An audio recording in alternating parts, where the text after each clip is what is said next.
Hi, welcome. This is Dr. John DeMartini. This is one of the most amazing and inspiring shows that you can listen into. If you want to be on the edge of your seats, if you want to open up your heart, if you want to expand your mind, and you want to meet incredible people, stay tuned because you're just about to experience a transformative radio show that will change your life. And you're listening to the Dr. Pat Show that's coming up right next. Welcome to the Dr. Pat Show. Talk radio to thrive by. Powerful, inspiring, and coming to you live, bringing you stories of people like you and me, busting through and living life full out. Get ready to dare to wonder what your life would be like if you knew you could not fail.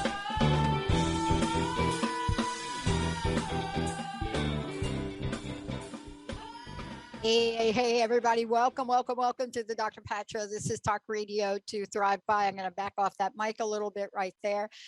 It's great to have all of you tuning us in and turning us on. Thank you so much for all y'all's support. It is just amazing. I'm going to mention it again because we're starting to get feedback from all of you about our theme for next year. I mentioned it a couple times. I think Kim's going to be sending out an email. And, we always sit around and we come up with these ideas what we want the next year to be about. And this is interesting and ties into the show today with the most amazing Allyson Blythe. But this is what we're talking about for next year. 2022, it's all about you. That's our theme. And it's all about you. What do you want more programming of? It's all about our hosts and our co-hosts. What do they need more support of? Can we help them with it? Can we get that for them? It's all about you. What can we do to help up-level, uplift? And then most of the time, we just sit here, we get feedback from you in emails. We're actually going to ask you. We're going to be doing some surveys and really asking you, what do you think about this? What do you think about that? Do you hate our new logo? Do you like our new logo? And so part of this, though, as we go along this way, and we work closer and closer and closer together, you're getting ready to do it in your personal lives, your professional lives, the holidays coming up. The number one thing that causes us to have moments of insanity, whether it's a holiday, a workplace, a personal relationship, is the non-understanding of boundaries. What? Today, Allyson Blythe, the expert, Boundaries 101. Not only is she going to take us through that journey, she's a certified life coach, LCSW. She has 25 years experience educating, equipping, informing, inspiring, empowering people. She takes that level of expertise and mastery, brings it to her one-on-one clients. She has a fantastic book, which you'll hear about today. I got to sit and listen to a show she did. I got to produce one of the shows she did where she was talking about communication. And, it's interesting. Even though you might know something, when you hear it from an Allyson, all of a sudden you got your notepad out. I still have my notes from that show right here. You got your notepad out and you're writing stuff down, because one of the things you're being reminded of, as she does in her book, Misunderstood, you're reminded of the rules of dignity and respect and self-respect. And today, if we're going to kick off a conversation on boundaries, are you hot flashing anybody yet already? Are you just like, Allison's like, I'm doing it. Are you ready to start? Because Allyson, this is Boundaries 101, right? So unless you're going to eat the entire pumpkin pie all at one time, we have to know where to start. Welcome to the show. Thank you very much. Wow, what a fantastic introduction, and just the reality of the importance of boundaries and understanding that they are the essence of our well-being. And yet we have a lot of misunderstanding about what they are, how to set them, the whole 9 yards. What a powerful conversation, and what a perfect time to do it. I apologized to Jacob yesterday because, I always learn when I prep for these shows. People ask me, do you just show up and do a show? No, I take a look at what we're going to talk about and I get ready. So I was looking at this and I realized, Jacob and Daniel's one of our newest folks, one of our interns here. He's come in, he's learning a lot of things, but I put him in the production room. And what I realized is yesterday, how many times I have gone in that room or I've had a conversation with Daniel and Jacob's like in the middle of a live show. And I just said to him, I'm just sorry. It just hit me yesterday. And he's got his headset on and he's focusing and he's got the Facebook thing going and making sure the lower thirds are in. And I'm in there having a big old conversation with Daniel. It's like, what's up with that? Right? Yeah. You're going to talk already about one of the main tools that I talk about, and it's one of the ones of self-awareness, and how often we're just so caught up. We're caught up in our own world, our own perception, and kind of going along, assuming that everything's okay or that other people are on the same page. And so I really appreciate your awareness, and then also your accountability, which is pretty phenomenal. Yeah, I'm a work in progress. So let's not jump ahead at my perfection. Okay, let's just. That's right. Progress, wait till Linda comes. Wait till Linda comes. It's like when you're here, this is a really pretty energizing place. We have a production room and we're upgrading everything. But you could literally hear Jessica and I yell down the hall, Linda, right? But let's talk boundaries because people hear this today, but we're not exactly sure, Allyson, what we're talking about. Because there's a wide berth, let me say. It could be something like my awareness of Jacob, who would never say anything to me like, hello, I'm doing a show, do you mind taking it outside, right? And versus when in your personal life you're dealing with a step over offensive communication issue, there's still boundaries, no or yes? All the time. I think boundaries are the undercurrent, whether we're in a professional setting, a personal setting, just very kind of superficial at the grocery store. I mean, we all are kind of mindful of even our personal space, which is a classic boundary. And so one of the things why I think it's so challenging for people sometimes is that though it's a topic, we all have, who hasn't heard the word boundary? We have a general sense of what it is. But there's so many nuances to actually understanding, communicating, asserting, maintaining, following through with boundaries. It's really like this intricate work with all these nuances. And people often are not aware of all the things that go into them. It is so funny we're talking about this because you mentioned the grocery store. Thank you for doing that. Because one of the things that you do so well is you really talk about really significant and complex items, but you bring it down to the reality of our day-to-day, Allyson. Yeah. See, that's what I love when I listen to your show. And honestly, that's got to be why you're so successful in your work. Yeah. It's important to me because the show is about authenticity. And I don't know as though you can be authentic without being boundaried. And so the two go very much hand in hand, and understanding that because they are so universal, meaning that we need to use them in all different kinds of capacities, and knowing how things feel inside of us is the beginning point of where to actually know when a boundary needs to be set. Yeah. Let's talk about why these are so seriously important, because whenever we say something important in life, let's just use this as an example. I play a sport, and the other day I walked in with the largest black and blue mark on my right hand, right? And the first place that you could feel people go, they don't say it, but you could feel them go, is Jesus, what's she doing? She's losing it. What the heck happened to her, right? Right. And then you see them looking at your hand. And then you come out with something like, okay, look, no, it's my table tennis robot. I got hit by a ball. And then they look at you like that is either the truth or such a line of BS that we can't believe it. But let's talk about the impact of this, because there are consequences to being boundaryless. Yes. Right? There's huge consequences to being boundaryless.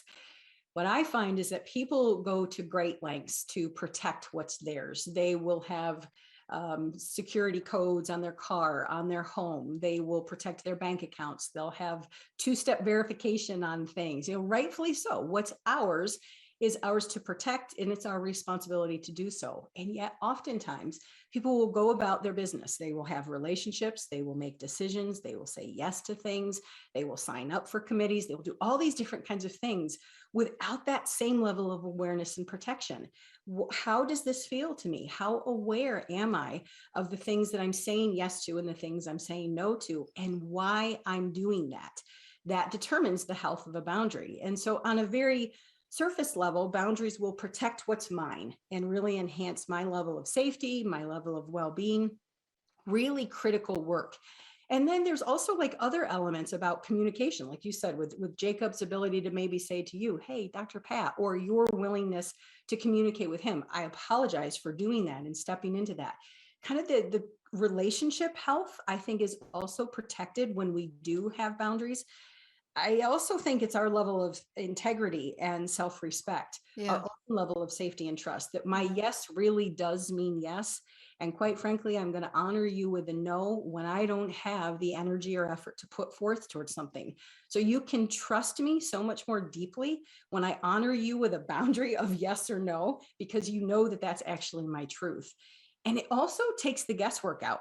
As much as how long someone may know you, whether you're partnered with them in business or in intimacy, whether you gave birth to them or they gave birth to you, people cannot read your mind, and they are not responsible for doing so. Having a boundary makes it very clear what's okay with you and what isn't. It takes the guesswork out of things.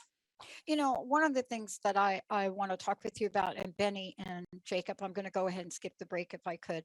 One of the things that you really bring out in your book, Misunderstood, Rewriting the Rules of Dignity and Self-Respect. I mean, this is the guide.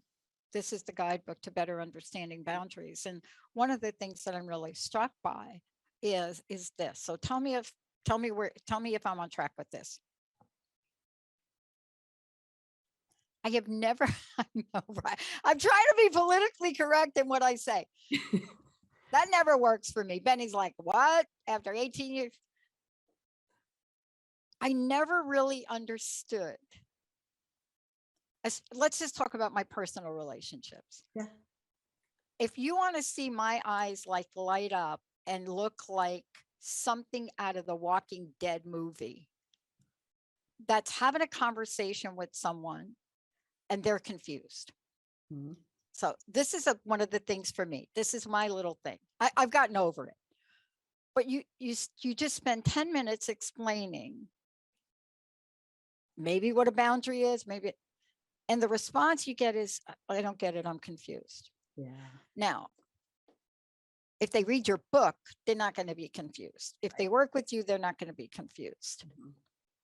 But I had to learn early on not to say that. I come from grooming where my stepmom used to say,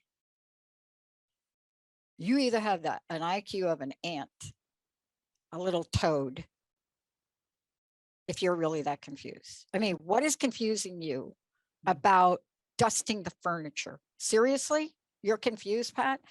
But this is just one thing that I want to talk with you about, because the confusion comes forward because people will say, Allyson, I'm confused about boundaries. Yes. And I think that is a rightful statement to make because we don't have any experience with how to work with healty boundaries. I totally agree. Is that true or not?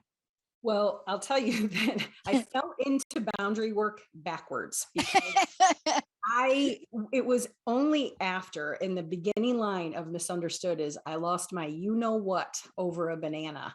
And the realization that I was horribly confused. I had done this work for 25 plus years. I got certifications. I had read the books. I had taken the course. I had read Brene Brown's work. Like, I know logically about boundaries. And even I was horribly confused because I think we get so much social training, childhood training about what it means to be good, what it means to get along with others, and how to be kind. And so early messages that we get, maybe even role models about what it takes to be good and to be nice, Maybe some of your role models were actually very sacrificial or martyred with the way that they conducted themselves. I think that there's a very, very fine line between helping someone versus enabling someone. Oh, And that's a confusion.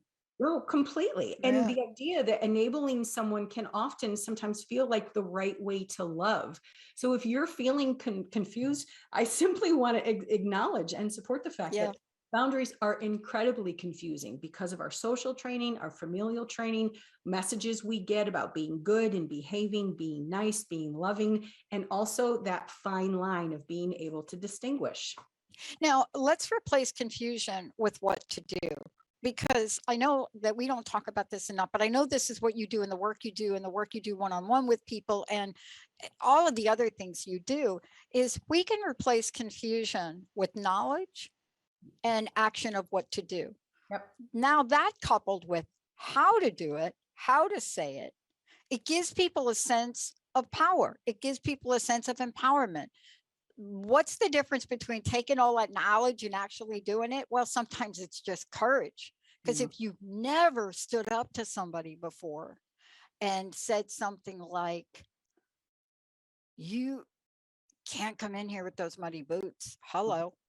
Right? I mean, that's a simple thing, but it could be hard, right? Yeah. Yeah. People have a lot of confusion too about maybe being mean or being very selfish. And so knowing that they can actually take an action or have a conversation with someone requires them to stand in the discomfort. I don't want to be mean. I don't want somebody to Yeah. think I'm selfish. And so I absolutely acknowledge that it takes incredible awareness is your starting point, and then courage to actually be able to practice setting the boundary. And maybe you do start very small with something like saying no to a server or no to the muddy boots. I compare it a lot of times to like lifting weights. If you start with the 50-pound weights, you might hurt yourself, right? Oh, I feel the pain just having you mention that. But let's talk about this. I mean, there are various reasons people struggle, and I know in the work you do, you really guide people along step by step. That's so important. But a lot of times it's really hard to even, I mean, other people can watch and then come back and say, like, Pat, like, why didn't you say something? And you're like, well, what happened? So how do we learn, right, that we need to even set a boundary? Like, other than the hot flash and then the flaming madness you may feel after the fact, what are some of the things that show up where people absolutely feel that that is something they need to say, I got to tell you, you can't cross that line? You bet. You actually mentioned the key word of how people will know, and it's feelings. That we are given, just like if you were to put your hand on a hot burner and you were to feel the sizzle and the pain of that, we are given physical cues and indicators that something is wrong. We are given the same intuitive emotional cues that something is wrong. If you're feeling frustrated, irritated, overwhelmed, your phone goes off and you roll your eyes out of frustration about this contact or that meeting, those feelings are actually trying to tell you something. And some of the problems begin when we suppress or we deny or we smile through those types of feelings and we do it anyway. Now, I'm not saying that those are always the best places to make all of the decisions or have the conversation from, but they're cues and indicators. Just like you would honor your physical pain and those types of cues, I really encourage people to pay attention to their emotional cues because they're trying to tell you something. And part of this is and we're going to talk about this later on too, but part of this too, Allyson, if you could just comment on this, is I had someone say to me a really long time ago, it wasn't until after the fact that I realized there was something I needed to say. Yeah. You know what I mean? Like, I'm more of a processor, right? Linda knows immediately, like if there's a thing, she's like right there, she knows it. She's so in tune. Me, it may be like I'm speaking with you and then we're done and I walk away and I'm like, ooh. Someone said to me, you missed your chance. Get over it. Now, you don't get over it and you still need to say something. how do we navigate those waters? Because there are some people that are not going to be in touch with the fact, right? Yeah. Right. So is that a major concern for people? Completely. And oftentimes that's where the work begins, is after the fact. And being able, one, if you're aware, it changes the ball game. And if you even become aware after the fact, it still gives you pieces of information potentially to go back and have the conversation. I really encourage my clients to use a tool that I call redecide. You can always redecide. Like that. And oftentimes people don't realize it. Well, I said yes, so I have to. You can have a conversation that says, after I've considered it, I thought about it a bit, and I looked at my calendar and realized we can go back to renegotiate. Very little is ever locked in stone as a have to or a must, even when we give a yes. You know, you do this work, you teach these courses. As a matter of fact, you have a couple of classes coming up, which we're going to talk about in a minute. But one of them that you teach, and I know you're teaching it in December, I think it's December 7th, is the art of effective communication. And so we're talking today, so far, what we talked about was the what, the thing that comes up, right? The muddy boots, whatever that is. Yep. But then there's the how, right? So there's like the thing, and then there's the how. There's like the muddy boots. If you don't take your boots off, I'm gonna like that. That would not be in your book, The Art of Effective Communication, right? But these two have to be tied together. Yes. So often I encourage people to just be right where they are. I have something I need to talk to you about, and I don't know how to. I mean, talk about authenticity. I might say all of these things in a not so perfect way, but I've got to let you know that. Like, speak your truth. And if it comes out mucky and messy, so be it. Remember that setting boundary, just like when we initially start doing anything, we start walking, we start eating, we start zipping up our coat, we learn these processes, and often they're really messy in the beginning. Just like redeciding, we can be accountable, go back, clean it up a little bit, but being able to say, I'm really nervous about having this conversation, even saying this might come as a shock to you, or you might be really upset when I tell you that. Just go ahead and start in, tip your foot in the water a little bit to see what happens, and begin to speak from the inside out. Yeah, I do a lot of work with power tools. I like to work with my hands. I like to build things. I mean, it wouldn't be unusual to find me with some kind of tool in my hand, a hammer, or I mean, and I've learned things about things like that, especially because you get boundary issues, especially if you're working with other people on projects, right? And I remember learning how to do this with the boundaries. I remember this like it was yesterday. This is kind of funny. And it was something really important, because when you're working with people on power tools, if you don't speak up and say, Mary, don't point that nail gun at me, right?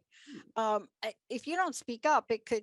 And I remember one day, because I talk with my hands, and I got the hammer, and I'm explaining my boundary, and I got the hammer like this at the person. And the next thing I realized, they start to cry.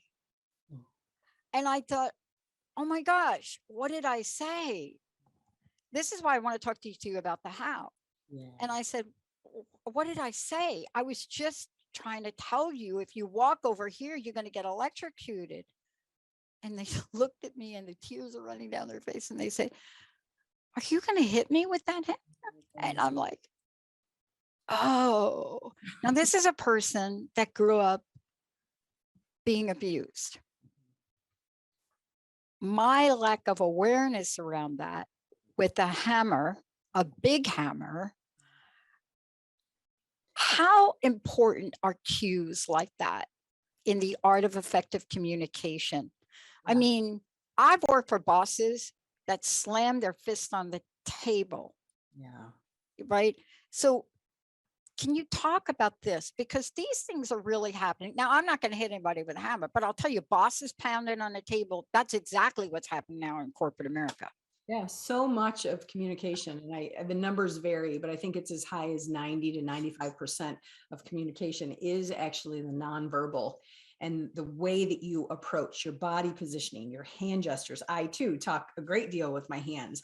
And for some people that I have to be really mindful. Yeah. Because the way people interpret our physical cues and that type of stuff, our energy, our approach, the look on our face, those types of things all go into that pattern of self-awareness and how important it is. And also being able to speak. I'm really uncomfortable that. Would you feel comfortable sitting down and speaking with me rather than standing over me? There's elements that we can be able to communicate to other people about their behavior also. Well, I want to talk about this more when we come back. Honestly, I get teased about things like this. If you ask Jessica and Linda, they will do an impersonation of me standing at Jessica's door saying, furthermore, and they'll laugh hysterically about it. But in this world of boundaries, we have to take this seriously. I want to take a moment before we go to break.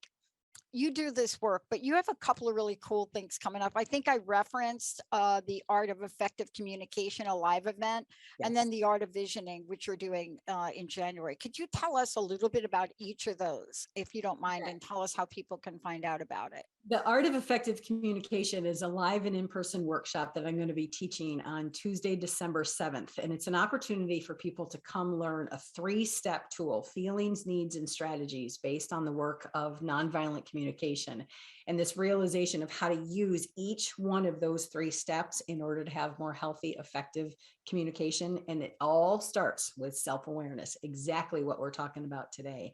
And then the Art of Visioning, the visioning workshop that I'm hosting, that's going to be a Saturday event where people have the ability to just come in. I'm going to take care of all the details, and you can just come in, again, live and in person here in Florence, Kentucky, and just come create and learn about the power of visioning, not just a cutting event, but really understanding the power of visualizing the words we speak, the energy we bring to these boards, and the power that they hold once we're so intentional about the images of what we actually want to create in our life. Those are 2 events that are coming up soon.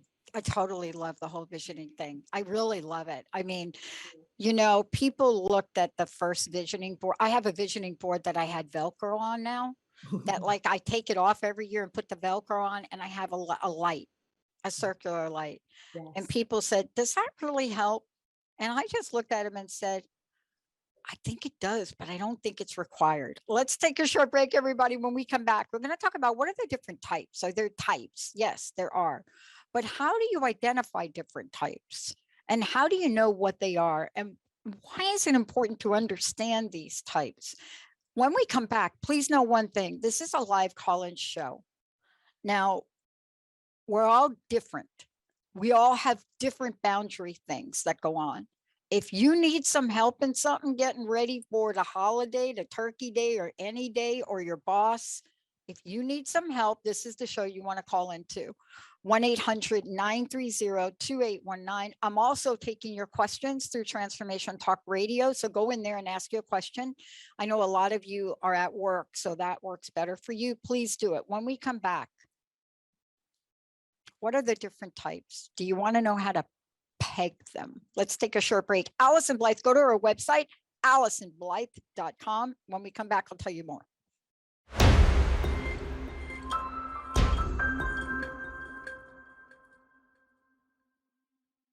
Hey, everybody, welcome back. Dr. Pat Show. If you want to find out more about me, you can go to the Dr. Pat Show or TransformationTalkRadio.com. Boundaries 101 with Allyson Blythe. We're going to tell you a lot more about Allyson. She's going to do it right now. Also, her book is available. Also, these 2 courses are available. By the way, if you go to her website, you can download, some free things there too. Let's talk about you for a minute. How do they get the book? How do they work with you? And tell us more about how people get invited to these 2 events you're doing. Oh, you bet. Well, first of all, consider this your invitation. These events are posted both on Facebook and on Eventbrite. The Art of Visioning is in January, as we mentioned. The Art of Effective Communication is coming up in December. Those are both located, again, Eventbrite and Facebook. And if you want to visit any information, you want to find out more about me, the work that I do, the courses that I offer, those are all on my website at AllysonBlythe.com. Great website. Yes, yeah. Great website. All right. types. So none of us think there are types, right? I mean, this is like new information, maybe not for you because you write about it, you talk about it, you teach about it, but there are types, aren't there? There are definitely types. And remember, I said I fell into this backwards. Yes, and you so did. As I was kind of flailing around trying to find my way through my own boundary crisis, I was like, we talked about confusion. No wonder the confusion. As I was starting to distinguish the different categories, I discovered really 12 different categories of boundaries, which I think is part of why people feel so confused, is that we think that it's a black and white fence, a solid yes or a no. And it is not that way at all. There are actually 12 different categories that I discovered, and maybe there's even more. Yeah. 12. Yes. Okay, so here's my question. What, can you hit me up with one? When people hear it, they think, what? That's a type? Yeah, for sure. Yeah, I can think of, I'll tell you about all Jump 12. in, go ahead. Okay, the most precious one, I believe, is a time boundary. And realizing, if I said to you, hey, listen, I want you to give me $10,000, most people would look at me and go, what the heck?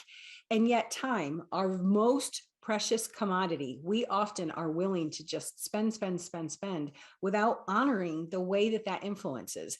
A time boundary would be something, how long are you spending on the phone with someone? How long are you engaged in projects, staying after work, driving to and from for people? Like, how are you actually spending your time? That is such a hot one. But let's talk about the boundary, because so see if this is true.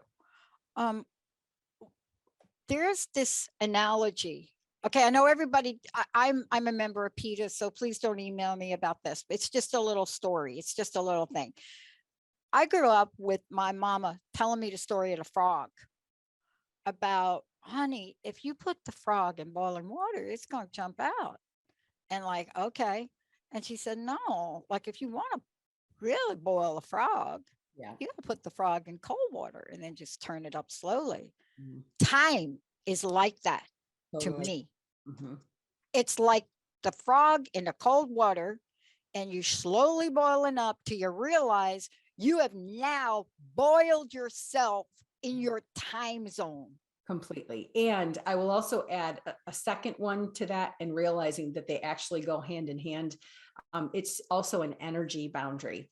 How much energy are you paying towards something, thinking about things, worrying, rumination, obsessive, like thought process, problem solving for people? A time energy. Is this really, an energy boundary of being really aware of how much space am I allowing other people to, if somebody said, can I move in with you? Most people would recognize that physical boundary, like, I don't have the room, or I don't have the capacity. I don't even like you, right? And yet, how much room are you allowing them to take up in your thought process, in your emotions, in your energy? I love Benny so much, I gave him my goldfish. I know that's a real story. It's true. And poor thing, it was the greatest thing in the world to have him take my goldfish, and then my goldfish grew to the size of a salmon. But you're right about these. Where do we find, my word, not yours, but where do we find the chutzpah? That's a Chef Rossi word. Where do we find the chutzpah to just stop it? Do you know what I mean? Sometimes we can't go to the actual action. Sometimes we have to stop a thing. Does that make sense? Yes, yeah, definitely. One of the things I talk about in Misunderstood is my own official diagnosis, I'll have you know. It's a term I refer to as fed upness.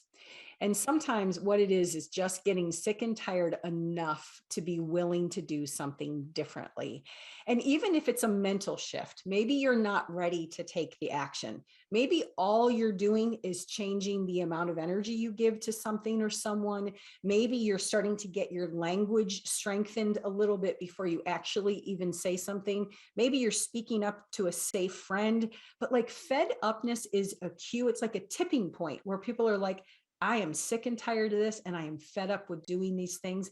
That's a really powerful starting point for people to become more aware and begin. It's like someone who they can't get their pants zipped. It's like, okay, I have to do something different. I have to start eating differently or getting healthy. Sometimes there's an emotional fed upness where we're just sick and tired and we're ready to do things differently. And that begins to be your starting point. Yeah. You know, is it the old, I'm sick and tired of being sick and tired? Totally. Yeah. Yeah. Just ready to do something differently. And it can be teeny tiny. Okay. So you gave us the hard ones. You gave us time. You gave us, okay. How about one that's more common? Because there are some that you are a frog being put in boiling water. There are some that you're just smack you in the face and ooh, oopsie, that was not good, right? Yeah. But even if we know that, Allyson, we can't always make that course correction. Sure. There's four that I would say that a lot of people are very conscious and aware of. Okay. Physical boundaries, being kind of in my space or those types of things, emotional boundaries, and certainly in terms of sexual boundaries and verbal boundaries. A lot of times people will say, I don't like to be spoken to that way, or if you continue to speak to me. So physical, emotional, sexual, and verbal are a little bit more of the commonplace boundaries that people tend to have more awareness of, or more, again, they might not be ready to do something differently, but at least you have an awareness that those are kind of some of the fractures that start to happen in relationship. Your awareness to be able to start to strengthen and start to assert your words, it is the point of readiness where people begin to set the boundaries. I want to talk about the point of readiness since you just brought it up. I'm like you, right? Back into things, learn things the hard way. I trust people impeccably. The first time I meet you, you're already in my corner. Yep. I mean, Linda reminds me of that a lot of times, and but that's just the way I am. It's the way I live my life, right? I don't think that will change about me. I mean, I've learned some things about it, though. I've learned how to manage it better, but there are some things that are not negotiable. Yes. I want to talk about a few not negotiables, if you don't mind, because I think the not negotiables are so obvious, yet they're so difficult sometimes. Now, without going into the real trauma around boundaries and sexual abuse, right? That we know it. I believe that's a category all by itself. Everything from date rape, I mean, that is a category that really justifies a whole show. Yeah. But there are some others, right? And I know people come to you and don't know what to do. Yeah. And it may take them a couple of tries. It's okay if it takes a couple of tries, right? You bet. I mean, think about when we were young trying to learn how to walk. If we didn't get it right the first time and we never did it again, this is a process, and it's a starting point. And if you get wobbly and you fall down sometimes, or you kind of mess it up, it's okay. It's really okay. But sitting still and saying nothing really assures that your boundaries are not going to be met and are going to continue to be dishonored. If there is some sense of maybe name calling that's happening, physical, or you talked about the approach of the hammer, even someone not hitting, but drawing back, these elements of instilling fear or messages of intimidation. Now, that's not true there might be people who don't become uncomfortable with that. I'm not sure if there are people, but rules are so different for people. There might be some hard past, like that is unacceptable, that might seem more obvious for people. There might be others that are very vague and abstract, that it's okay for you, but it's not okay for me. I will always hammer home on self-awareness, because just because one behavior doesn't feel okay to you doesn't mean that it's not going to feel okay. Your starting point with most things is, how do I feel about this? And what do I want to have done differently? Now, that's your point. You haven't even had the conversation yet or taken the action. But if you're not clear on what feels uncomfortable or unsafe, you're really not going to be able to find the words or the actions quite yet. Self-awareness first. And there are certain rules of the game, let me just say. And I want to talk with you about these too. For those of you just tuning in, this is a great conversation with the most amazing Allyson Blythe. We're talking about boundaries. And by the way, I do have a question that came in. I'm going to read it to you. I got a question from Joe. Not sure if Joe's it doesn't matter. I got a question from Joe. Hey, great show. Great show. Everybody abbreviate. So excuse me. Joe, I'm going to get to your question. Great show. Lots of things to think about. You're right. Going for the holiday. Oh, this is a tough one. Going for the holiday, going to be around the family, and I want them all to wear masks. So great, Joe, thank you. I don't know what to do. I know I am not alone in this. It's scary. Yeah. Wow, right? Yeah. Joe, thank you. Thank you. Yeah. It's not an easy answer, but we can help a little. Sure. I think the first thing is there's a difference between making a request of someone, which is something we talk about in the art of effective communication, making a request. Yeah. And asking people. I feel really uncomfortable these days. Would you be willing to wear masks? Perfectly fair request, Yeah. making the statement and the boundary very clear. Now, where the boundary comes in is the idea that Joe makes a decision, that if people have the freedom to say no, and if the answer is no, how is Joe going to respond? Most people think that the boundary is about you can't or you have to. And that's actually not a boundary. That can be more of a demand. You can ask the question, would you be willing to? Have you considered? I would really appreciate it if. But the boundary comes in is that if people choose to be unmasked on the holidays, I'm going to leave. I'm not going to come. I will sit in the other room. I will sit outside. It's about the behavior we will take or won't take in order to assert that boundary. Yeah. And Joe, there's no reason Joe, by the way, is asking this from SC, South Carolina. Joe can wear a mask. Yes. Even if Joe gets harassed for wearing a mask, Joe can wear a mask. I have to tell you, this is one of the most difficult things as a business owner. We are in office. We have been in office. We have studios here. We have production here. We've pretty much been here for the entire time. And yet in the Washington state, we have some interesting guidelines. I have people going away for the holiday, and I may have to ask them when they come back to wear masks.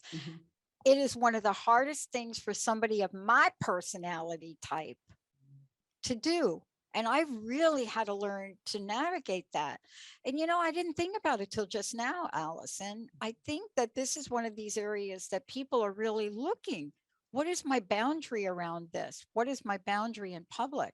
But your skill teaching around this helps people. Where do I begin? Yes. You have a toolbox too, right? I do have a toolbox, the sense of self toolbox. I call it the SOS toolbox. Yep. It's a starting point for people. And really there's 10 tools that I talk about in Misunderstood, but really for this purpose, there's several that I thought about, like, okay, what tools might be necessary in this job of boundary building? We've already talked about one a great deal, self-aware. The second one is self-honesty. And being really truthful. I don't like this. This feels uncomfortable to me. My energy drains when I address this. Self-honesty is a critical tool. We often will tell ourselves a story or allow ourselves to consume guilt and all these different kinds of things. Another one that I thought a lot about was this tool of self-honoring. And this might be an example for Joe. What is true for me, and what is in my highest and best, and how can I align my relationships, my decisions, my words, my actions with what's honoring to what's in my best interest? And that can be really hard because sometimes it forces us to stand alone in something. Being alone on a holiday because people are unwilling to honor or respect the boundary, that can be some of the most painful work in terms of self-honoring. And also self-respect, and a critical tool of boundaries is self-responsibility. Taking responsibility for ourselves. It is not other people's jobs. We wish they would take care of us. They wish that they would honor everything that we need and want. But the truth is, it's our responsibility to assert and clarify and to know and communicate, also follow through and maintain those boundaries. People aren't going to come to rescue us. It's our responsibility to act in our own best interest. So the SOS toolbox is designed it is the how-to with all of these different kinds of things. Where do I begin? How do I have these conversations? That toolbox is designed to really empower you so that you know how to do those things. I know we have a few minutes left. I want to talk about a couple of funniest, obvious ones that have shown up in my life from time to time. The most obvious one that shows up, especially if y'all are getting ready to go to holiday and like do some really pig out eating.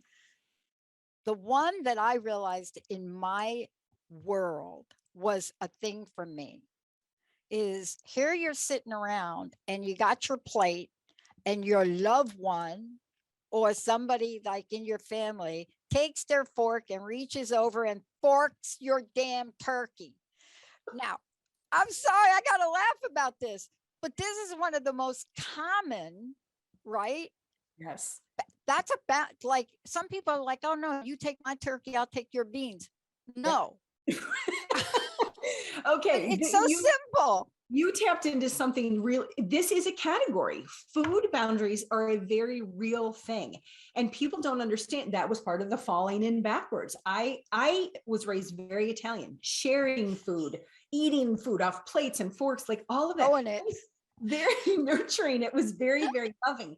I gave birth to a child who will slap your hand if you touch, like she is like, stay off my food, stay off my plate. Same family, same, everything, same experiences. And people have very different eating leftovers and all of that kind of stuff. Food boundaries are very, very real. And especially at this time of year, those can be very heightened. Oh my God, it's like insanity. I was in charge of cleaning off the table and putting stuff away. And I grew up like you. Food is food. I mean, I've gone to holiday dinners where one of the elders in the family did not like the meatballs or something like that. And the food would go flying across the table. I mean, it was literally, I think about it now, and if people would have come in, they would have just put an insanity sign on the front door, right? The elder grandpapa throws something, grandmama comes in, throws the spaghetti on his shirt. I mean, honestly, yeah. But this is so important that there's so many ways to really cross it. I made the mistake one year of packing up food and I didn't have an extra container. And I put 2 different types of food in a container. You'd think somebody died. Oh, and that's all the story we have. That's why assuming people are on the same page or really expecting people to read your mind or have guesswork, they can't. Everyone has their own rules for the road. I compare it to a recipe very often. My recipe for my boundaries looks a certain way. To expect you from the outside to know that family's secret recipe, you can't know that. We talked about the tool of self-responsibility. Yeah. It's my responsibility to communicate that as clearly as I can gauge the health of the relationship by your willingness to kind of honor and respect or communicate back with me. But yeah, you bring up some really classic points about why the nuances of all of these boundaries. Yeah. If you can imagine me the first time I met Linda's parents, like way back in the day, I was a mess as a kid. I had no level of etiquette. Honestly, I didn't. I basically just came off the streets. And I grew up in a family where if the gravy was over there, what you did was you didn't say pass the gravy around the table. You like reached across the table or you reached across. So I had to really understand. Yeah, just basic, what some people might consider manners or etiquette. For you, that might have just been attached to survival. Like I've got to get my own. I got to get the gravy before they pick all the meat out of the gravy, right? Yeah. I know we're laughing about this a little bit because some of these things are funny, but when you're the receiver of a boundary, in my language, right? Because I don't know another word, a boundary violation. Yeah. And you don't have a tool to respond in the moment, it can be really painful, right? That's why you do the work you do, isn't it? One of the tools, actually, the very first tool is self-anchoring. If you think about sometimes boundaries and the way they feel very assaulting sometimes, and I don't mean just physically, I mean sometimes energetically or emotionally. Self-anchoring is your ability to find your footing again. We often off kilter. And then we have these reactions. And again, we try to set a boundary with you can't ever. Again, it's not a boundary. Self-anchoring is the very first tool that allows you to kind of hunker in and get a hold of yourself so that you can then proceed with having the conversation and responding rather than reacting. You know, and they go across the board. I think what I love about what you're saying is this is a learning journey for everyone. And you may not know. I mean, look, I played a lot of sports and I didn't understand that when you're playing sports with other cultures, like I do now, you know, my table tennis partner's from India, my other one's from China, the other one, my coach is South Korea. 4 of them are men, 1 of them is a woman. And I hug them all. Mhm. Not good. Not when the wife is over there watching. And I don't understand those things, right? Or I didn't. So we have to learn these things along the way. But I think your message is powerful. And I want to ask you, Allyson, for your personal message. This doesn't mean that somebody's good or somebody's bad. Not in the scenario we're talking about. Yeah. Look, I know you do lots more than what we're talking about today. Thank you for all that you do. Please tell people how they can get a hold of you. And I'd love to know your personal message for today. And I promise not to have any food fights. I don't know, it could be kind of fun. You can always be in touch with me on my landline at 859-341-7773. If you want to send me an email and you want to be in touch about anything, your personal experience, your questions, please feel free. Allyson Blythe at live.com. And again, my website is jam-packed with information about these courses and the work that I do and the services that I offer. And that is AllysonBlythe.com. Honestly, my message is just really about the empowered sense of as you build these muscles of authenticity and practice along the way, being very clear and being boundaried is your way to help you navigate and stay in charge about the health and well-being of your life. It's okay to get wobbly. It's okay not to know what the heck to do. That's why we provide resources. This talk show, the ability that misunderstood and being able to have that as a resource. You don't have to do it all alone. It's just the willingness to start somewhere. And I hope this has been a really powerful starting point for you. It totally has. And I love that we can actually have some fun with this. Yes. You know, when I'm by myself in a car, I love to drive down the street and I just cranked up Radiohead's Creep driving down close to my house. And I got my windows open and a truck, like a big 4-wheeler truck, pulls up next to me and the guy rolls down the window and he goes like this. And I said, sorry. And I just rolled up my window, but I didn't turn down my radio. Maybe I got a lesson to learn there. Allyson Blythe, I'm Dr. Pat. We got lots coming up for you here on Transformation Talk Radio. Happy holidays, everyone. And remember, fun, enjoy it, gratitude, and love. We'll see you next time.